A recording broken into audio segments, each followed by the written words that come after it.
সম্পূর্ণ প্রতিটি জেলায় আমাদের এই বিক্ষোভ প্রদর্শন চলছে। একই সঙ্গে আগামী 16 তারিখে প্রত্যেকটা বিধানসভা ভিত্তিক আমাদের এই বিক্ষোভ চলবে এবং আমরা এই বিক্ষোভের মাধ্যমে জানান দিতে চাইছি যারাই বাংলাদেশে এই ঘটনার সঙ্গে যুক্ত রয়েছে তারা কোনো অবস্থাতেই সমাজের সুস্থ মস্তিষ্কের মানুষ হতে পারে না। এদের বিকৃত মানসিকতা, এটা থেকে সমস্ত অংশের মানুষ যেন ঐক্যবদ্ধ হয়ে তার প্রতিবাদ আমরা করি।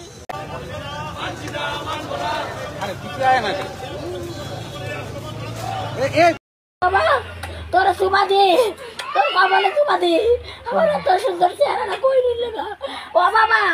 আরে বাবা কত সুন্দর মুস্কি হাসি দিছে বাবার মুখে দাঁড়িয়ে চশমা, এত নুরের চেহারা কই আছো বাবা?